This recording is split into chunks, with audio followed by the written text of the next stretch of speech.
창세기 45장 11절 한 구절입니다. 우리 한 목소리로 같이 읽겠습니다.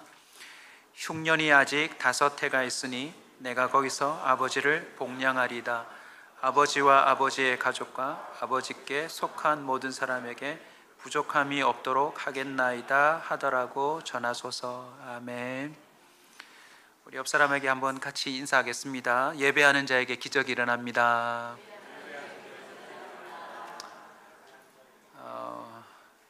추석 잘 보내고 계시죠? 30분 전에 제가 마당에 나가서 과연 명절인데 누가 예배하러 올까 이렇게 서 있는데 진짜 아무도 안 오더라고요. 그래서 오늘 일부 예배도 드렸겠다. 나 일찍 문 닫고 가야지. 그런 마음을 은근슬쩍 품었는데 이렇게 시간이 되니까 어디서 오셨는지 이렇게 또 2부 예배 때도 많은 분들이 오셨네요. 감사합니다. 추석 매년 맞이하는데 이번 명절부터 우리 온사 식구들, 특별히 그리스도인들이 추석에 대한 새로운 해석을 가지고 또 목표를 가지고 도전했으면 좋겠습니다. 한자를 그대로 풀자면 가을 추자의 저녁 석자예요. 추수한 것을 가지고 달이 가장 밝은 밤에 사랑하는 사람들이 모여서 먹고 마시고 나누며 기뻐한다는 뜻을 담고 있지요. 미국에서는 이것을 추수감사절이라고 표현하고 땡스기빙이라고 합니다. 이 모든 게 우리가 얻고자 해서 얻을 수 있는 게 아니라 받았다, 그래서 참 감사하다 라고 하는 것을 표현하는 거죠. 그런데 이건 농경학적으로 더 의미가 깊은데 요즘 사람들이 농사를 안 짓잖아요, 그죠? 그러니까 추석이 점점 퇴색되는 것 같아요. 우리 가족 예배를 오늘 드리는데 우리 아이들에게는 추석이 어떻게 이해되고 있나요? 돈 들어오는 날, 입금되는 날. 이번에는 과연 누구에게 돈을 받을 것인가? 농사를 짓지는 않지만 여러분, 딱 이 추석이 모든 인생에게 수확을 묻는 시기입니다. 너에게 똑같이 24시간을 주었고 해와 달을 주었고 바람을 주었고 생명을 주었는데 너는 한 해 동안 무엇을 심고 어떻게 가꾸어 무엇을 거두게 되느냐, 사실 하나님이 묻는 시간이세요. 그래서 우리 온사 식구들 모두에게 이렇게 도전하고 싶어요. 그리스도인들이 꿈꾸고 실현해야 될 아주 이상적인 추석이 있습니다. 그것이 바로 은혜를 나누는 추석입니다. 아멘. 많은 것을 나눌 수 있지만 내가 거둔 은혜를 사랑하는 이들과 함께 나누는 날이 추석이 되어야 합니다. 저도 이번 명절 나름 기도하고 또 아직 3일 남아 있는데요, 하나님께 묻고 있는 게 있어요. 하나님, 정말 이번 추석 제게 잊지 못할 추석이 되도록 도와주세요 했는데 벌써 응답 하나 됐어요. 제가 나이만큼 추석을 경험했을 텐데 역대 추석 중에 기적이 일어났는데 오늘 아침에 몸무게를 재보니 몸무게가 줄었어요. 늘 송편에 과일에 음식에 배가 불러가지고 어찌할 바를 모르는 명절이었는데 이번 명절은 음식 조절을 좀 했거든요. 그랬더니 오늘 주의를 지키기 위해서 옷 갈아입고 출발하기 전에 저울에 올라가 봤더니 몸무게가 줄어 있어요. 참 감사합니다. 여러분, 3일간 버틸 수 있도록 기도해 주시길 부탁드립니다.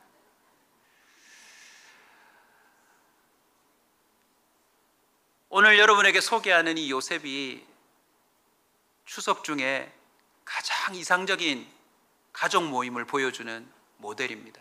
저도 꿈꾸고 있어요. 17세의 노예로 팔린 요셉이 오늘 본문에 보시면 헤어졌던 아버지부터 나머지 형제들 그리고 그 후손들까지 다 불러 모아 애굽으로 이주를 시킵니다. 그리고는 그들에게 하나하나 먹을 것을 나누어 주고 있는 장면이에요. 자, 이 장면을 통해서 은혜를 나누는 추석, 우리 모든 그리스도인들이, 특별히 온사 커뮤니티 교회 모든 성도들이 반드시 생애 가운데 경험하고 체험해야 될 추석을 설명드리겠습니다. 은혜를 나누는 추석은 어떤 추석인가? 첫 번째, 은혜로 살아온 이야기를 나누어야 합니다. 자, 성경 내용을 모르시더라도 이렇게 생각하시면 됩니다. 17세 때 아들을 잃어버렸어요. 그 부모가 매번 명절 때마다 늘 빈자리, 그 아들이 앉아야 할 자리를 생각하면서 얼마나 슬펐겠어요. 그런데 13년 뒤에 그 아들이 세상에 살아있을 뿐만 아니라 애굽의 총리가 됐다네요. 물론 풍년과 흉년의 나이를 찌면 30년에서 한 35년, 37년, 39년까지도 갑니다. 자, 이번 명절에 여러분이 잃어버려서 죽었다고 생각했던 아들이 딱 나타났다. 그런데 들어올 때 세상에 경호원들 들어오고 검은 세단이 들어오면서 총리가 되어서 우리 집에 들어왔다 생각해 보세요. 얼마나 좋습니까? 아멘이 없는 걸 보니 그런 일이 없네요, 이런 집에는. 가출했던 아이가 1년 만에 돌아와도 서로 껴안고 행복할 텐데, 죽은 줄로만 알았던 요셉이 총리가 되어 온 가족을 초대했네요. 거기서부터 이야기가 풀어집니다. 내가 죽지 않고 살았다는 이유는 하나님이 은혜를 주셨기 때문입니다. 노예로 팔리는데 세상에 멸치잡이에 이상한 나쁜 곳에 팔릴 수 있을 텐데 보디발이라고 하는 집에 내가 팔렸어요. 거기서 일을 맡았는데 하나님이 나와 함께 해주시는 증거를 주셨어요. 창세기 39장 3절에 보면 그 주인이 하나님이 요셉과 함께하는 걸 눈으로 봤대요. 그의 험난한 인생 가운데 구비구비마다 하나님이 은혜를 주신 이야기가 얼마나 많겠습니까?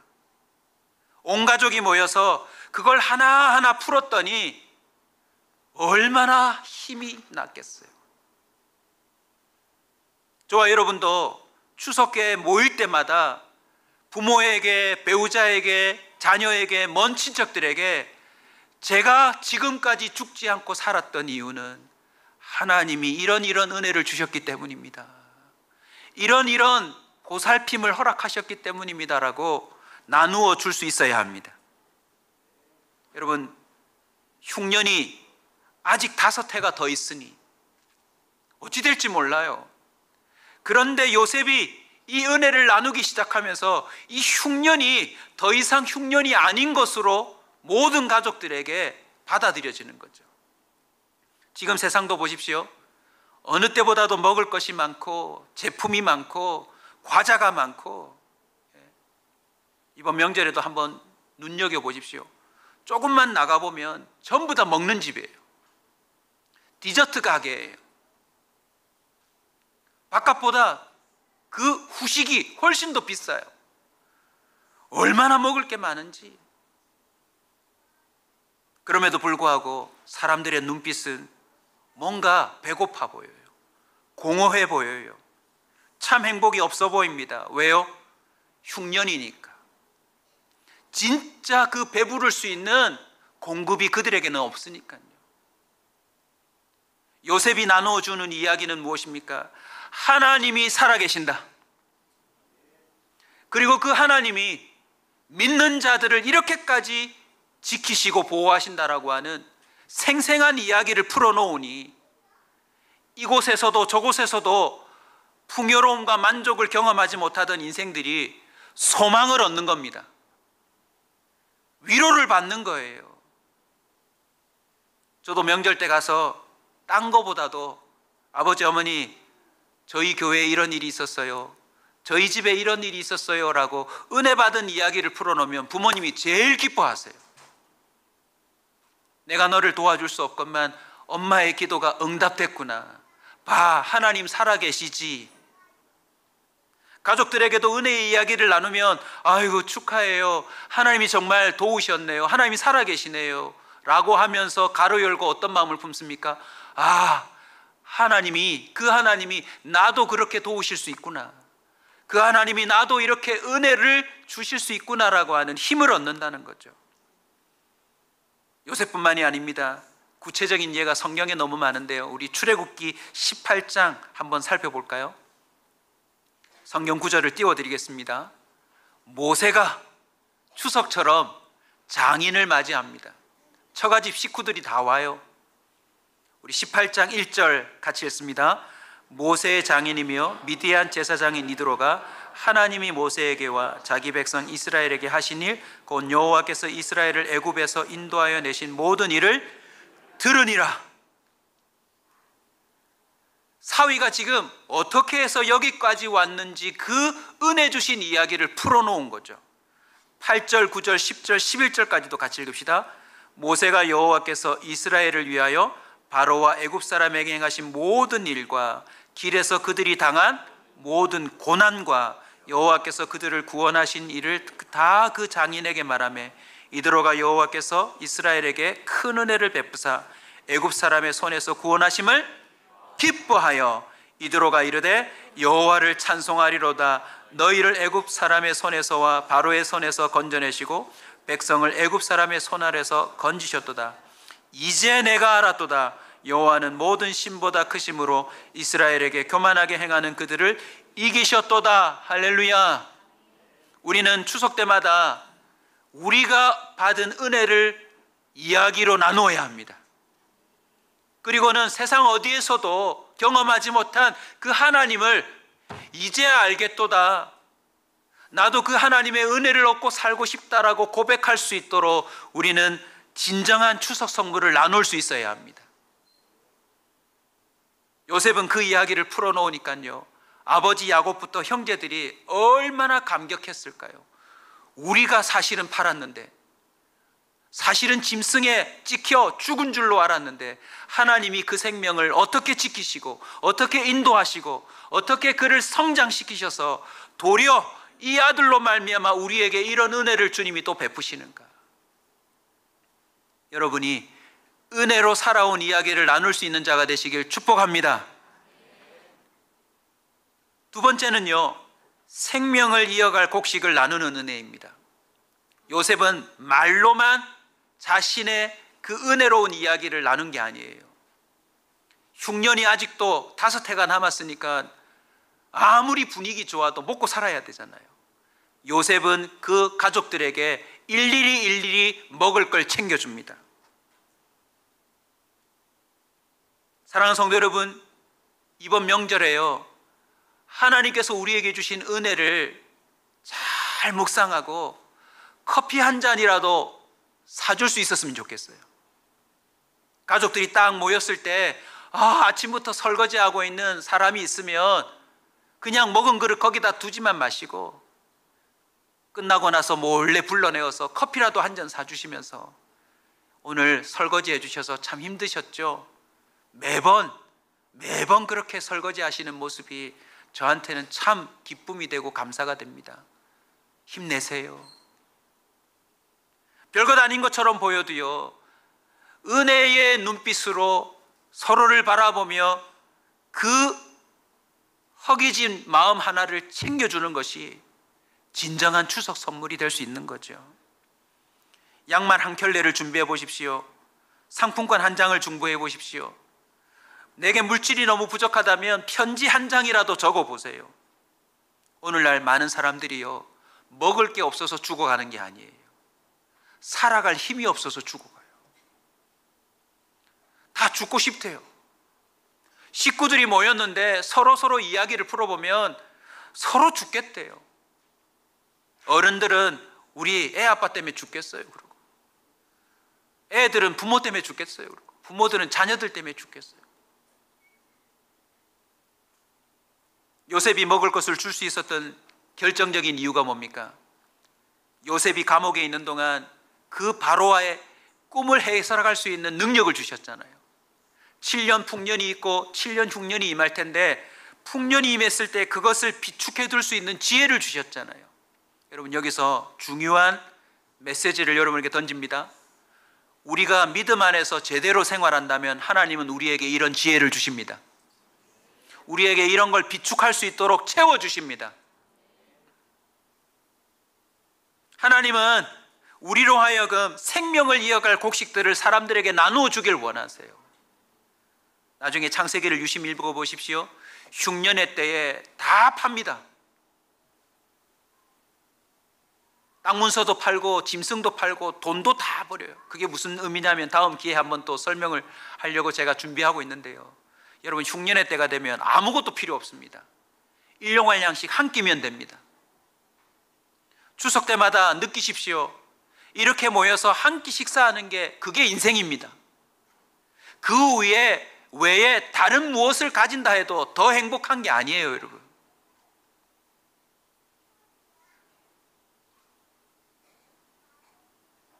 요셉은 그 한 끼 식사를 받아가는 사람에게 한 끼 식사만 준 게 아니라 종자를 줬대요.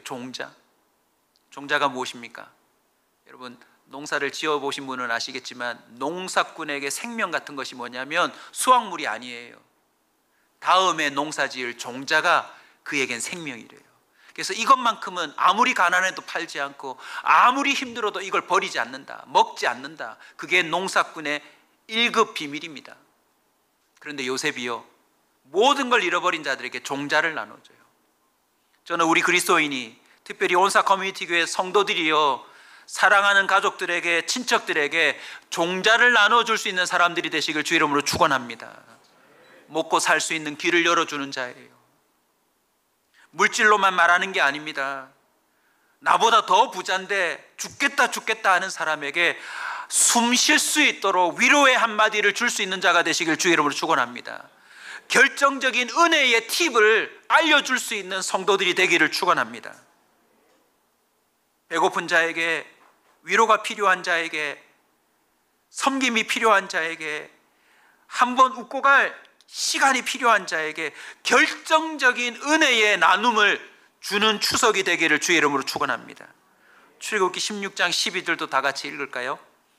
출애굽기 16장 12절입니다. 내가 이스라엘 자손의 원망함을 들었노라. 그들에게 말하여 이르기를 너희가 해질 때에는 고기를 먹고 아침에는 떡으로 배부르니 내가 여호와 너희의 하나님인 줄 알리라. 하나님을 모르는 백성에게 하나님인 줄 알게 하기 위하여 그 원망의 소리에도 주님이 반응하시며 고기 먹고 싶다니까 고기를 주시는 거예요. 여러분, 이 구절을 근거로 하나님 앞에 원망하면 안 되지만 이 구절 한해서만 저를 따라 원망 하나만 합시다. 저도 원망하고 싶은 게 있거든요. 주님, 제가 고기 먹고 싶은 게 아니라 저도 마음껏 고기를 먹일 수 있는 자가 되게 하여 주옵소서. 저는 이미 하나님이 책임져 주시는 것 같아요. 요셉은요, 줄 수 없는 자예요. 요셉이 이렇게 식구들뿐만 아니라 애굽 사람들, 그 주변의 이방 민족들까지 다 곡식을 나누어 줄 수 있었던 건 하나님이 요셉을 복량한 겁니다. 하나님이 요셉을 먹이신 거예요. 여러분, 어제 제가 처갓집을 가서 식사를 하는데 우리 장모님 은식 솜씨가 참 멋지거든요. 너무너무 맛있어요. 어제 LA 갈비가 나왔어요. 정말 맛있게 먹었는데 문제는 더 없대요. 막 경쟁하듯이 먹었거든요. 더 없다는 거예요. 그래서 전 수저를 놓고 나름 몸매 관리에 들어갔는데 그 짭조름한 간이 계속 생각나는 거예요. 주일날 아침에 저울에 올라갔다가 기쁨으로 예배 왔는데 오늘 아침에 우리 박 전도사님이 사역자 식사를 준비했는데 뭐 나왔게요? LA 갈비. 하나님이 우리를 복량하세요. 제가 농담처럼 말하는 게 아닙니다. 하나님, 이제는 내가 다른 사람들을 LA 갈비 먹이게 하시고 LA로 보내게 하여 주옵소서. 저는 그게 좀 원망이 돼요. 하나님, 제가 고기 먹는 거 말고요, 제가 좀 그렇게 마음껏 줄 수 있는 자가 되게 하주세요. 하나님, 쫌생이가 되지 않게 해주세요. 그저 다른 사람들한테 받는 것만 늘 받고 기뻐하고 즐거워하는 그런 스크루지 같은 인생이 되지 않게 하여 주옵소서. 아끼다가 뭐 되는 인생 되지 않게 하여 주옵소서. 여러분, 17세의 소년이 노예로 팔렸는데 무슨 소망이 있어요? 그런데 불과 13년 뒤에 자신의 가족뿐만 아니라 애굽 모든 사람들과 그 주변에 굶어 죽을 모든 당대의 사람들을 다 먹였다니까요. 할렐루야. 저는 우리 온사구 커뮤니티 교회 성도들이요, 하나님이 주시는 이런 추석의 복을 받아서 부산의 어려운 사람 다 먹였으면 좋겠습니다. 여러분의 가족들도 책임지는 사람이 됐으면 좋겠습니다. 나중에 세계 열방으로 넘어가서 곳곳에서 죽을 수밖에 없는 흉년의 때에 사라져버릴 인생을 책임지는 교회가 되기를 소원합니다. 생명을 이어갈 곡식이 필요합니다. 남아있는 3일간의 연휴 기간 동안 오늘 포함해서 도전하십시오. 하나님이 성령의 감동으로 생각나게 하는 사람이 있으면 그 사람 밥이라도 한 끼 사주세요. 양말 한 켤레라도 따로 구입해서 편지 한 장 적어 그 사람에게 보내세요. 세 번째입니다. 은혜를 나누는 추석은 어떤 추석입니까? 복량의 은혜를 나누는 거예요. 자, 좀 어려운 말이지만 오늘 45장 11절에 나오죠. 내가 거기서 아버지를 복량하리이다. 아버지와 아버지의 가족과 아버지께 속한 모든 사람에게 부족함이 없도록 하겠습니다. 복량이란 뜻이 뭘까요? 밭들 봉자에 기를 양이에요. 그냥 뭐 짐승 새끼 밥 먹이는 정도가 아니라 그 존재를 존귀히 여기고 받들어서 기르겠다는 뜻이에요. 이 복량이라고 하는 성경의 원어의 의미를 묵상해 보면 거기에는 계속이라는 뜻이 있어요. 뭐가 있다고요? 계속. 한 번의 섬김이 아니에요. 그냥 한 번 생색내는 게 아니라 요셉은 지금 아버지와 온 가족과 그 형제의 자손들까지도 계속해서 복량하겠다는 거죠. 무슨 뜻이냐면 끝까지 책임지겠다는 거예요. 할렐루야. 저는 우리 교회 성도들이 이런 삶을 살았으면 좋겠습니다. 아멘. 그런데 이 복량이 쉽지 않습니다. 왜냐하면 보십시오. 요셉을 그렇게 살려달라고 애걸하는데 노예로 팔아버린 존재가 누구예요? 형들이에요.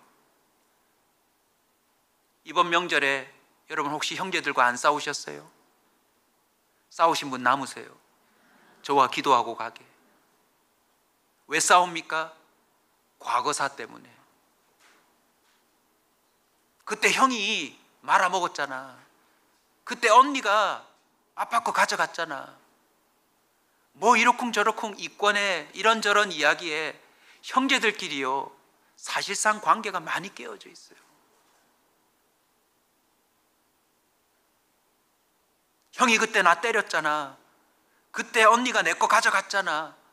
뭐 이런저런 이야기들로 얽히고 설켜 있는데, 여러분 요셉이 복량하려면 이 모든 걸 끌어안아야 돼요. 당장 굶어 죽게 생겼으니 한 번 자루에다가 곡식 주는 건 할 수 있지만 이 원수 같은 형제를 끌어안고 끝까지 그 자녀들까지 복량한다는 것, 은혜 아니면 불가능합니다. 아멘.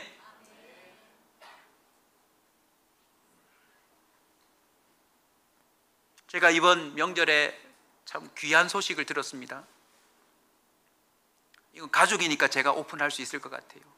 우리 성도님 한 분 중에 그런 얘기를 하시더라고요. 제가 죽으면, 벌써 제가 죽는 걸 가정하고 계시더라고요. 제가 죽으면 목사님, 저는 사모님하고 애들 제가 책임집니다. 그 성도님 건강할 수 있도록 제가 기도하려고 애를 쓰고 있습니다. 너무 고마웠어요. 근데 이상한 건 그분이 우리 교회 장기 결석자입니다. 본인은 교회를 안 나오시면서 제가 죽으면 사모님하고 우리 아이들은 본인이 책임지겠대요. 저도 덩달아 얘기했습니다. 집사님이 일찍 돌아가시면 집사님 가정 제가 책임지겠습니다. 말이라도. 여러분 너무 멋지지 않습니까? 요셉이 아버지와 그 형제와 자녀들을 후손들까지 복양한다는 건요, 먼저 넘어야 할 그 감정의 벽을 허물어야 돼요. 저는 추석 때마다 우리 온사 식구들이 이 감정의 벽을 허무는 자들이 됐으면 좋겠습니다. 아멘. 이 관계가 안 좋다 그러면 내가 중재해서라도 그 관계가 화해되도록 희생하고 섬기는 자가 됐으면 좋겠어요. 아멘. 창세기 47장 12절로 넘어가 보십시다. 또 그의 아버지와 그의 형들과 그의 아버지와 온 집에 그 식구들을 따라 먹을 것을 주어 복양하였더라. 할렐루야. 한 번의 섬김으로 끝내지 맙시다. 내가 살아있는 동안 내 사랑하는 가족들을 작게라도 섬기고 도우며 그들과 함께 믿음을 이어갈 수 있는 은혜의 나눔이 우리에게 있기를 주의 이름으로 축원합니다. 요한복음 13장 34절입니다. 새 생명을 너희에게 주노니 서로 사랑하라. 내가 너희를 사랑한 것 같이 너희도 사랑하라. 요셉이 이렇게 할 수 있었던 이유가 뭔지 아세요? 형제들의 손에 팔려서 부모의 품을 떠나 어떤 일이 벌어질지 모르는 그 미지의 세계로 질질 끌려갈 때 요셉의 심정이 어떻겠어요? 그런데 그때부터 본격적으로 요셉이 경험한 게 뭔지 아세요? 하나님의 복량이에요. 부모가 먹을 걸 주지 않는데 하나님이 먹을 걸 주시는구나. 형제들이 나를 버렸지만 여기에 하나님이 예비한 또 다른 형제들이 있구나.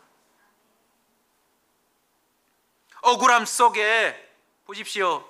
보디발의 아내를 겁탈했다고 이 여자가 뒤집어 씌웠잖아요.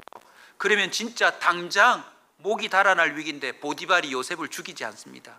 이거 은혜예요, 은혜. 그 모든 삶의 여정 속에 따라서 합시다. 하나님이 나를 복양하신다. 여러분의 삶도 한번 뒤돌아보세요. 여러분이 돈 잘 벌어서 먹었다고 생각하세요? 대한민국 경제를 보십시오. 이 조그만 나라가 이렇게 버틸 수 있을 수가 없어요. 지하 자원 하나 없고, 삼면이 바다가 아니라 삼면이 사면이 아니 사방팔방이 다 원수들 아닙니까? 여차하면 다 우리나라 잡아먹을 원수들만 득실득실한 이 점에 불과한 이 나라가 하나님이 보호하사 만세라고 이렇게 외치지 않습니까?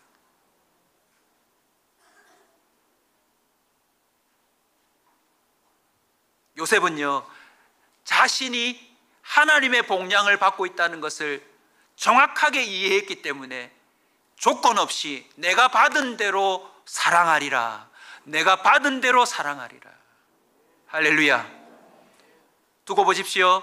이 말씀을 믿음으로 제대로 받고 저와 여러분이 내년 추석부터 미리 준비한다면 하나님이 여러분의 삶 가운데 요셉과 같은 은혜를 주실 줄로 믿습니다. 우리 나눌 수 있습니다. 우리는 줄 수 있습니다. 채울 수 있습니다. 배부르게 할 수 있습니다. 아멘. 디모데전서 5장 8절입니다. 누구든지 자기 친족, 특히 자기 가족을 돌보지 아니하면 믿음을 배반한 자요 불신자보다 더 악한 자니라. 저는 통계로도 설명할 수 있고 많은 예로도 설명할 수 있습니다. 자기 것을 먹으려고 애쓰는 사람은요, 절대 하나님이 이 정도로 은혜 주시지 않습니다. 주변을 보십시오.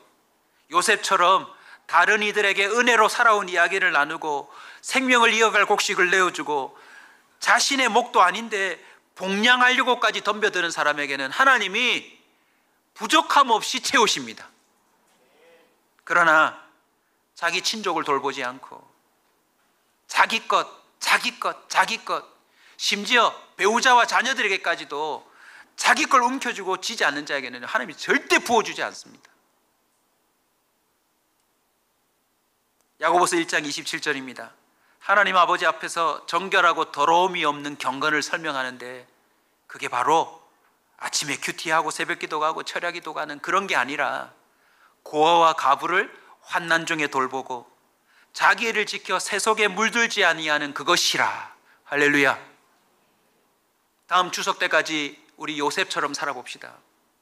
요셉이요 성실했어요.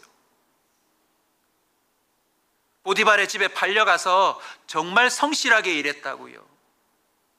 그리고 거룩했습니다. 그가 거룩함을 잃어버리지 않았어요. 그는 하나님께 순종함으로 주인에게도 순종했어요. 이 모든 것이 하나님 앞에서 성실하고 거룩하고 순종했는데, 여러분, 결국 그래야 나눠줄 수 있습니다. 아멘. 오늘부터 시작합시다. 하나님 앞에서 성실하십시오. 하나님 앞에서 거룩하십시오. 우리 젊은이들도 청년의 때에 거룩하지 않으면 추석 명절에 모일 때마다 요셉처럼 못 나눕니다. 이상한 걸 나눠줘야 돼요. 결혼도 안 했는데 애를 안고 와서 나눠줘야 합니다. 주님 앞에서 정직하고 성실하지 않으면 명절 때마다 내가 진 빚을 갖고 와서 다 나눠줘야 합니다. 좀 갚아주세요. 하나님 앞에서 아름다운 삶을 살지 못하면 명절에 모여서 절대 못 나눕니다.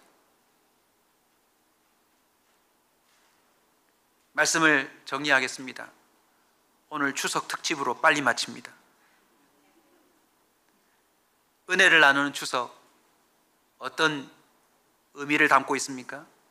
은혜로 살아온 이야기를 나누어 주는 것, 생명을 이어갈 곡식을 나누어 주는 것, 봉양하는 그 섬김을 나누어 주는 것.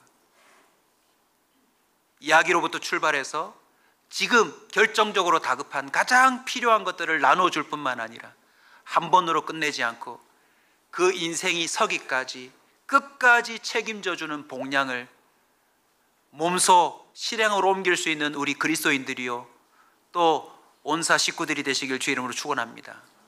이 3종 세트를 딱 하나로 묶으면 바로 구원의 은혜입니다. 구원의 은혜. 결국 요셉이 이렇게 섬긴 건요, 아버지와 12지파 이스라엘 백성을 구원하시는 하나님의 은혜를 나눠준 거예요. 흉년원만 피한 게 아니라 아브라함에게, 이삭에게, 야곱에게 약속했던 하나님의 약속이 그대로 이루어지는 걸 보여준 거죠. 명절에 아무리 좋은 선물을 들고 와도 그 집에 구원이 없다면 얼마나 비참합니까? 이번 명절에 누가 돌아오고, 다음 명절에 조카가 돌아오고, 그 다음 명절에 손주가 돌아오고, 믿지 않는 하나님의 택함 받은 백성들이 명절 때마다 나로 말미암아 한 명씩 한 명씩 탕자처럼 돌아오는 은혜가 있다면 그 집안은 진짜 복된 집안입니다.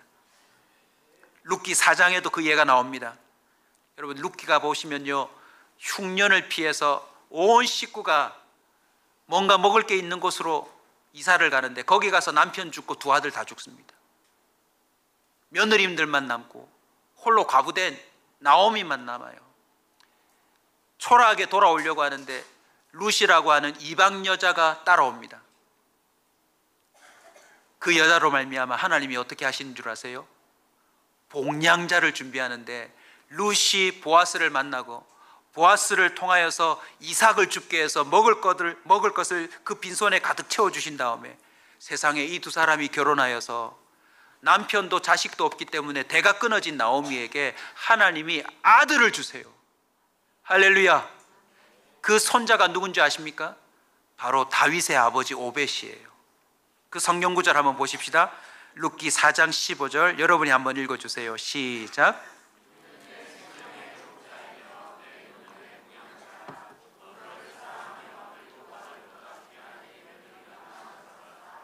할렐루야. 세상에 없는데 아이가 태어나고 그 아이가 결국 나오미의 노년에 봉양자가 될 거라는 거예요.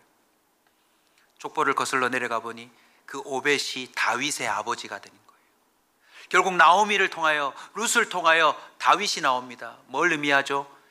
이스라엘 민족 전체를 먹이는 사람이 예비되어 있다는 거예요. 결국 다윗을 통해서 누가 나옵니까? 예수 그리스도가 태어납니다. 우리 마태복음 1장 21절 차례로 띄워드릴 테니까 여러분이 크게 마무리하는 차원에서 읽어주십시오. 시작.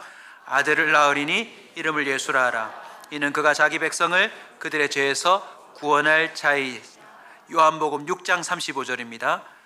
예수께서 이르시되 나는 생명의 떡이니 내게 오는 자는 결코 줄이지 아니할 터리요 나를 믿는 자는 영원히 목마르지 아니하리라. 요한복음 14장 3절입니다. 가서 너희를 위하여 거처를 예비하며 내가 다시 와서 너희를 내게로 영접하여 나 있는 곳에 너희도 있게 하리라. 아멘. 요셉이 등장하고 모세가 등장하고 여호수아가 등장하고 사사들이 등장하고 결국 다윗이 등장하고 그 이후에 구약을 끝내고 예수 그리스도가 등장하여서 이 땅 가운데 에덴을 떠나 아무리 노력해도 흉년에 머물 수밖에 없는 인생들을 건지시고 살리시는 구원의 역사를 주님이 보여주기 위해서 이 추석이라고 하는 진정한 명절을 계속 주님이 반복하고 있는 것입니다. 느낌이 없으실까 봐 예를 한번 들어봅니다. 예수님이 너희들의 거처를 마련하러 가노라. 설명해 볼게요. 여러분, 예전에 오프라 윈프리라고 하는 미국의 유명한 연사가 또 있습니다.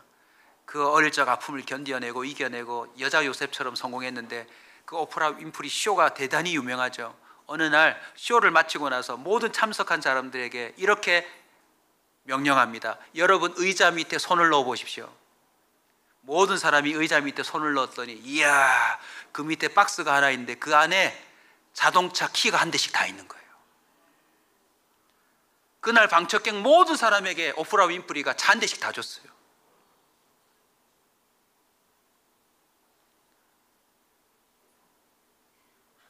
그런데 방금 예수께서 여러분의 거처를 예비하겠다는 성경 구절을 해도 아무도 와 아멘도 없고, 정신을 차립시다. 예수님이 이 땅에 오셔서 우리가 저질러 놓은 모든 죄값을 주님이 해결하셨습니다. 우리를 당신의 자녀로 삼아 주셨습니다. 그래서 정말 양심적으로 솔직히 여러분 묵상해 보세요. 지금까지 여러분이 죽지 않고 살아온 건 하나님이 여러분을 복량한 겁니다. 하나님이 여러분을 결정적인 순간에 망하지 않도록 붙드신 겁니다. 제가 오늘 새벽에 아침 저녁에 밤자리 들기 전에 탁 보고 아침에 묵상하는데 이 말씀 구절이 얼마나 제게 와닿았는지요. 시편 66편 9절인데요. 그는 우리 영혼을 살려두시고 우리의 실족함을 허락하지 아니하시는 주시로다. 내가 목사가 되어 여기까지 오늘 설교할 수 있는 자로 집을 떠나 나갈 수 있음이 제가 노력해서 죄를 이긴 게 아니더라고요. 제가 막 제 속에 있는 욕심과 정욕과 뭐 이런 것들을 이겨낸 존재가 아니더라고요. 하나님이 내 영혼을 살려두시고 내가 그렇게 실족하는 것을 주님이 허락지 않으셔서 제가 그걸 버티고 여기까지 왔더라고요. 아멘.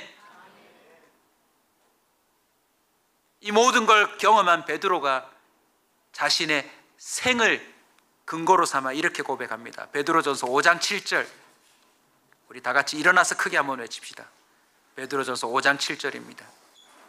같이 외칩시다. 시작. 너희 염려를 다 주께 맡기라. 이는 그가 너희를 돌보심이라.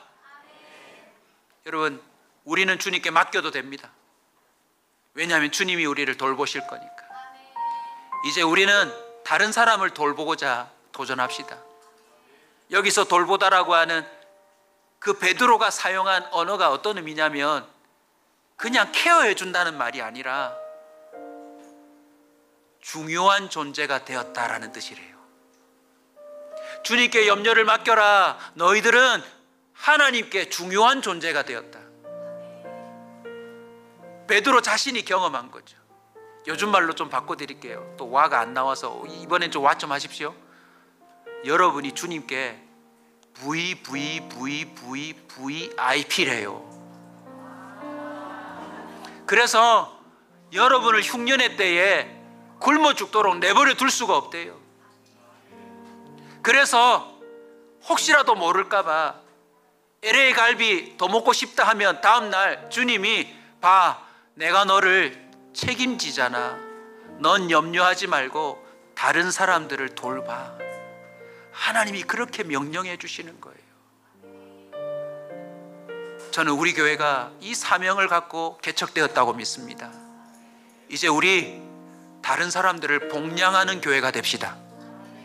감사하게도 이번 명절에 제가 우리 교회 부지 주변에 주민들을 만나러 갔는데요, 건축에 합의해 주시고 협력해 주셔서 고마워서 뭐 조그만 식용유 하나 사들고 갔거든요.